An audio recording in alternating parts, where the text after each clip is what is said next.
Good morning, students. I hope you all are doing fine at home and completing all your work on time. So, we have started with chapter 1 of chemistry, matter in our surroundings, where we have learnt about the three states of matter: solids, liquids, and gases. In the previous lecture, we have already discussed about the existence of the three states: solid, liquid, and gas, the reason behind it, that is the intermolecular force and the kinetic energy, magnitude of intermolecular force and kinetic energy decides which state of matter will exist. So here we'll discuss about the interconversion of states of matter. Now first is, what do you mean by interconversion? Inter means between two and conversion means to change, to convert. So to convert one form into another form is changing, is to convert, and interconversion is to change one form into another form and back to the same form is interconversion.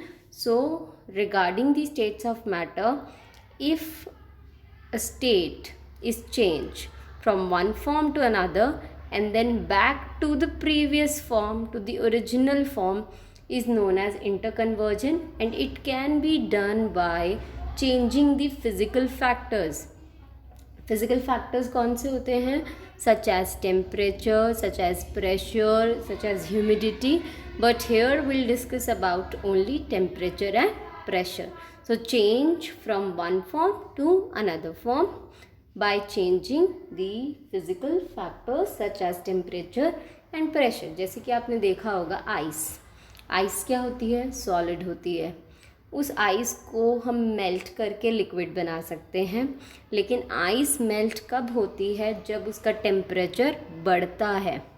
Fridge में temperature कम होता है, वो ice form में ही रहती है, और जब हम उसे बाहर लाते हैं वो वाटर यानी कि लिक्विड फॉर्म में कन्वर्ट हो जाती है जब टेम्परेचर क्या हो जाता है? इंक्रीज़. और हम उसको दोबारा से आइस बना सकते हैं. कैसे? जब हम उसे दोबारा से फ्रिज में रख दें, यानी कि on decreasing the temperature, which means हमने सॉलिड को कन्वर्ट कर दिया है लिक्विड में. और कैसे कन्वर्ट किया है? हीट करने से. Here I have used a sign triangle वाला, इसको डेल्टा बोलते हैं और इसका मतलब होता है हीट. तो we can convert solid into liquid by heating. So a change of state from one form to another form. और लिक्विड को हम वापस किस में कन्वर्ट कर सकते हैं? सॉलिड में, by decreasing temperature. Okay, so change of state is also called as phase transition. Transition का मतलब होता है एक से दूसरे फॉर्म में जाना. ओके, अब ऐसा हुआ क्यों? किसी स्टेट ने अपने आप को छोड़ा ही क्यों? वो उसी स्टेट में क्यों नहीं रहा? तो इसको हम समझेंगे उन्हीं दो फैक्टर्स से. पहला फैक्टर था intermolecular force and second factor is kinetic energy. हम ये बहुत बार डायग्राम जो है बना चुके हैं. अब मैं अगर इसमें सॉलिड के पार्टिकल्स दिखाना चाहूँ तो you know they are very very closely packed. Okay, और अगर मैं लिक्विड दिखाना चाहूँ तो they are loosely packed, they have some space. Now ये सॉलिड है और ये लिक्विड है. अब सॉलिड से लिक्विड कैसे बना? सॉलिड से लिक्विड बना जब हमने इसको क्या किया? हीट.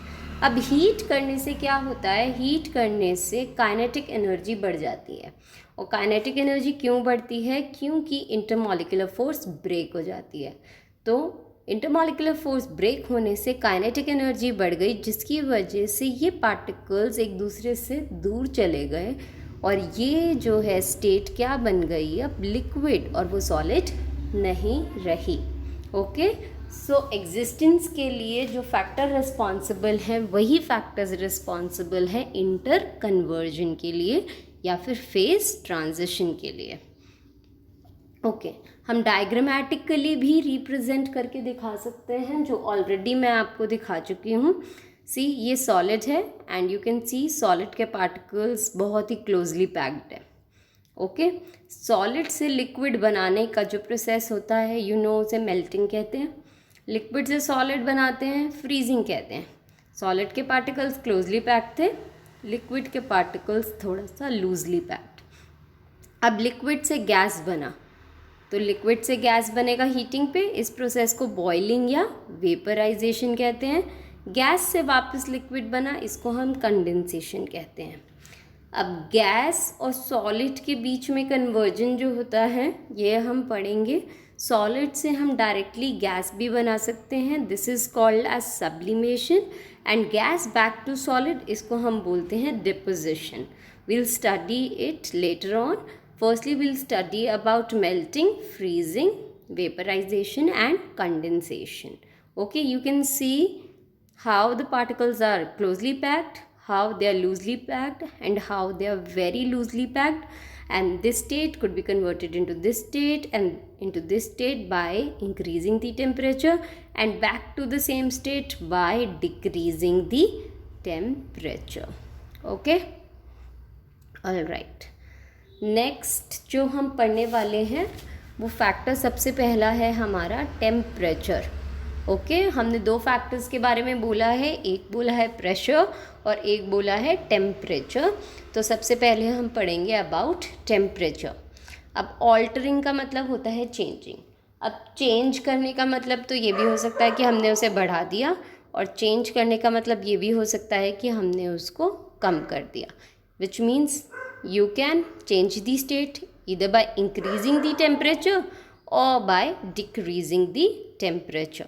ओके, अब हम पहले ही पढ़ चुके हैं इंक्रीजिंग दी टेम्परेचर और डिक्रीजिंग दी टेम्परेचर का एग्जाम्पल, जहाँ आपने देखा सॉलिड को हमने किस में कन्वर्ट किया था, लिक्विड में। कैसे किया था, उसको हीट प्रोवाइड करके, और लिक्विड को वापस से सॉलिड कैसे बनाया था, कूल करके। जब सॉलिड से लिक्विड बनता है, इस प्रोसेस को हम क्या बोलते हैं, मेल्टिंग। आप इसको याद रखिए आइस और वाटर से, और इसको हम फ्यूजन भी कहते हैं। Please learn this term because it will be use later on. So melting के लिए जो दूसरा टर्म यूज़ होता है उसे हम क्या बोलते हैं, फ्यूजन।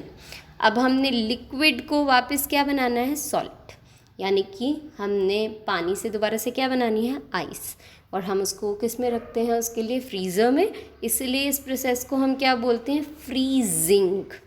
और हम क्योंकि उसको वापस से सॉलिड स्टेट में ला रहे हैं, इसलिए हम इस प्रोसेस को और क्या बोलते हैं, सॉलिडिफिकेशन। ओके, सो हमने जो है फ्यूजन पढ़ लिया और सॉलिडिफिकेशन। मेल्टिंग एंड फ्रीजिंग आप ऑलरेडी पढ़ चुके हैं। ओके, अब इसके बाद है, अगर आपने लिक्विड से बनाना है गैस, यानी कि यही आपके पास वाटर था जो कि लिक्विड फॉर्म में था, अब इसी वाटर से आपने गैस बनाना है, तो how will you do. Obviously आप इसको गर्म कर देंगे, उबाल देंगे। तो उबालना मीन्स इसको हीट एनर्जी प्रोवाइड कर दी, और ये किस फॉर्म में आ गया, वेपर की फॉर्म में, स्टीम की फॉर्म में, गैशियस फॉर्म में। इस प्रोसेस को हम क्या बोलते हैं, बॉइलिंग, या फिर आप क्या बोल सकते हैं, वेपराइजेशन। ओके, अब क्या मैं गैस को दोबारा से लिक्विड में कन्वर्ट कर सकती हूँ, यस। आपने देखा होगा आपके पास कोई एक पैन है, पैन में आप पानी गर्म करिए और उस पैन को जो है ढक दीजिए थोड़ी देर बाद। ढकने के बाद यूल सी इस जो प्लेट है, प्लेट पे वाटर ड्रॉपलेट्स आ जाएंगे। अब ये वाटर ड्रॉपलेट्स कैसे आए, ये आए जो स्टीम इस पानी में से आई थी, वो स्टीम जो है जब उसका टेम्परेचर कम हुआ ऊपर जाके, तो वो फिर से क्या बन गई, लिक्विड, यानी कि वाटर। इस प्रोसेस को हम बोलते हैं कंडेंसेशन, या फिर क्योंकि लिक्विड बन गया है इसलिए हम क्या बोल सकते हैं, लिक्विफैक्शन। जैसे कि फ्रीजिंग होने में सॉलिड बन रहा है तो सॉलिडिफिकेशन, बॉइलिंग होने में वेपर बन रहा है इसलिए वेपराइजेशन, और कंडेंसेशन में लिक्विड बन रहा है इसलिए हम इसे क्या बोलते हैं, लिक्विफैक्शन। ओके, अब देखिए नेक्स्ट हम पढ़ेंगे ये किस किस टेम्परेचर पे होता है। ऐसा नहीं होता है कि सेम टाइम पे कोई भी सॉलिड जो है वो लिक्विड बन जाए, या कोई भी लिक्विड जो है सॉलिड बन जाए, इसके लिए जो है आपको एक पर्टिकुलर टेम्परेचर प्रोवाइड करना पड़ता है, and that temperature is called as melting point when you want to convert a solid into liquid, and when you want to convert a liquid into gas, तो उस particular temperature को हम क्या बोलते हैं, boiling point. Please learn these definitions positively. See, melting point है वो temperature जब solid से क्या बन जाता है, liquid बन जाता है, और ध्यान रखिएगा वो हमेशा एटमॉस्फेरिक प्रेशर पे ही होता है, पर्टिकुलर टेम्परेचर। जैसे जैसे हम प्रेशर चेंज करते हैं मेल्टिंग पॉइंट भी चेंज होता है, that you will study in higher classes. अभी के लिए you learn that melting point जो है it is at the atmospheric pressure. For example अगर मैं आपसे बोलूँ आइस जो है उसका मेल्टिंग पॉइंट क्या है, तो it is 0 degree Celsius. Okay, और बॉइलिंग पॉइंट क्या होता है, बॉइलिंग पॉइंट होता है जब लिक्विड किस में कन्वर्ट होता है, गैस में, और उस टेम्परेचर को हम क्या बोलते हैं, boiling point. For example water को जब हम बॉईल करना चाहते हैं तो उसका बॉइलिंग पॉइंट कितना होता है, it is 100 degree Celsius. See you can observe it through this diagram also, where we have converted solid to liquid and liquid then to gas. आप देखिए ये change of state of matter है, सिर्फ physical properties change होती हैं, chemical properties में कोई change नहीं होता है, ये चेंजेस जो हैं रिवर्सिबल होते हैं। सी सॉलिड के particles closely packed, heat provide करी लिक्विड थोड़ा सा लूजली पैक्ड, फिर से हीट प्रोवाइड करी तो गैस फिर से लूजली पैक्ड, वापस लेके आना चाहें तो गैस से लिक्विड कंडेंसेशन, फिर से जो है थोड़ा सा टाइटली पैक्ड, फिर लिक्विड से सॉलिड लाना चाहें विच इज़ फ्रीजिंग, फिर से tightly packed. Okay, so diagrammatically you can show this by this diagram. Okay, already अभी हमने एक टर्म यूज़ करी थी सब्लिमेशन, जहाँ पे हमने इंटरकन्वर्जन की बात करी थी सॉलिड से गैस। ओके, यानी कि बीच में लिक्विड कहाँ गया, सॉलिड से सीधा हमने क्या बना दिया है, गैस, और बीच में लिक्विड स्टेट एग्जिस्ट नहीं किया है। इस प्रोसेस को हम बोलते हैं sublimation, where solid converts itself directly into the gaseous state, यानी कि उसकी काइनेटिक एनर्जी इतनी बढ़ जाती है कि वो डायरेक्टली किस स्टेट में कन्वर्ट हो जाता है, गैसियस स्टेट में। आपने देखा होगा कई बार सर्दियों के कपड़ों में एक वाइट कलर की बॉल्स रखी हुई होती है, नैफ्थलीन बॉल्स। एक विंटर के बाद जब नेक्स्ट विंटर में वो कपड़े जो हैं खोले जाते हैं तो उसमें वो वाइट बॉल्स नहीं होती हैं, तो वो डिसअपेयर कैसे हो गई, वो कहाँ चली गई, कपड़े तो उसको नहीं खा सकते हैं। सो वो नैफ्थलीन बॉल्स किस फॉर्म में थी, दे आर सॉलिड, और वो जो है सब्लाइम होती हैं। सब्लाइम का मतलब वो सॉलिड से किस में कन्वर्ट हो सकती हैं, गैस में। ओके, उनकी kinetic energy upon gaining temperature इतनी बढ़ जाती है कि वो डायरेक्टली किस में कन्वर्ट हो जाती हैं, गैस में, और इसी प्रोसेस को हम क्या बोलते हैं, सब्लिमेशन। तो क्या हम वापस गैस से सॉलिड में भी कन्वर्ट कर सकते हैं? यस, अगर आपने वेपर्स को जो है बाहर इवेपोरेट, बाहर एस्केप नहीं होने दिया है, तो हम उस गैस को वापस से किस में कन्वर्ट कर सकते हैं, सॉलिड में, और इस प्रोसेस को हम क्या बोलते हैं, डिपोजिशन, और उस रेजिड्यू को हम क्या बोलते हैं, सब्लिमेट। तो सब्लाइम सब्सटेंसेस कौन से होते होंगे, ऐसे सब्सटेंसेस जो कि डायरेक्टली किस में कन्वर्ट हो सकते हैं, गैस में। एक एग्जाम्पल मैंने आपको अभी बताया है नैफ्थलीन का। अब इसके अलावा आपके घर में आपने देखा होगा कपूर जलाया जाता है, which is also called as camphor. तो कैम्फर को जैसे ही हीट प्रोवाइड की जाती है डायरेक्टली जो है एस्केप इनटू गैसियस फॉर्म, यानी कि वो भी क्या है, सब्लाइम। इसके अलावा यू हैव सीन टीवी पे कॉन्सर्ट शोज़ होते हैं, तो उसमें जो है स्टेजेस पे धुआं आता है, तो वो धुआं किसकी वजह से आता है, that is because of dry ice.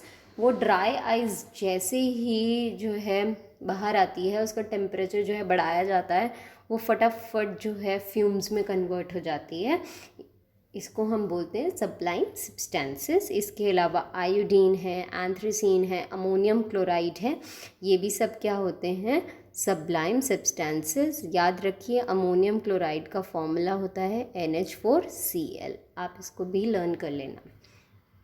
Okay अब सब्लिमेशन को प्रूव करने के लिए you need to study one activity. ये एक्टिविटी मैं डायग्राम से आपको बता देती हूँ। सी, ये जो है ये फ़नल है। ओके अब ये फ़नल जो है इसको हमने उल्टा रखा है, इसलिए हमने इसको क्या बोला है, इन्वर्टेड फ़नल। ओके अब नीचे से आपने देखा होगा हम बर्न कर रहे हैं इसे, तो ये जो है बर्नर है और यहाँ पे जो है एक चाइना डिश रखी हुई है। चाइना डिश के ऊपर हमने एक सब्लाइम सब्सटेंस रखा है जिसका नाम है अमोनियम क्लोराइड। अभी मैंने आपको बताया अमोनियम क्लोराइड जिसका फॉर्मूला होता है NH4Cl। अब नीचे से जैसे ही NH4Cl को हीट प्रोवाइड होगी, जो कि किस फॉर्म में था, सॉलिड, वो किस फॉर्म में कन्वर्ट हो जाएगा, गैस। लेकिन अगर मैंने ऊपर से कॉटन प्लग नहीं लगाया होता तो ये गैस कहाँ चली जाती, सीधा बाहर। ओके तो इसको बचाने के लिए हम यहाँ पे क्या लगा देते हैं, फ़नल की स्टेम को बंद कर देते हैं बाय कॉटन प्लग। तो क्या होगा, गैस एस्केप नहीं होगी, वो वापस नीचे आ जाएगी। जब वो नीचे आ जाएगी तो क्या होगा, यहाँ का टेम्परेचर तो ज़्यादा होगा, क्यों, क्योंकि नीचे बर्नर लगा हुआ है, और यहाँ का टेम्परेचर थोड़ा कम होगा, क्यों, क्योंकि वो डायरेक्ट कांटेक्ट में नहीं है। तो जैसे ही इस NH4Cl को, गैस को टेम्परेचर कम मिलेगा, ये गैस वापस से किस में कन्वर्ट हो जाएगी, सॉलिड में, जिसको आपने अभी क्या बोला है, डेपोजिशन, और इसको हम और क्या बोलते हैं, सब्लिमेट। ओके सो ये आप डायग्राम के थ्रू कर सकते हैं and it is very very important. देखिए मैंने लिखा भी हुआ है, आप एक कैम्फर या फिर अमोनियम क्लोराइड ले सकते हैं, इस कंपाउंड को चाइना डिश में रखिए और क्रश कर दीजिए। उसके ऊपर हमने एक इन्वर्टेड फ़नल रखी है और उसकी फ़नल की जो ओपनिंग है उसको हमने सील कर दिया है with the cotton plug, so as gas does not escape into the atmosphere. Then you start heating the china dish and will observe that ammonium chloride is observed on the walls of the funnel। तो वो wall पे कैसे observe हुआ, क्योंकि वापस से gas किस में कन्वर्ट हो गया है, सॉलिड में इंटर कन्वर्ट हो गया है। पहले सब्लिमेशन हुआ फिर डिपोजिशन हुआ। Okay I hope this topic is clear. in case you have any problem you can contact me. Okay, thank you.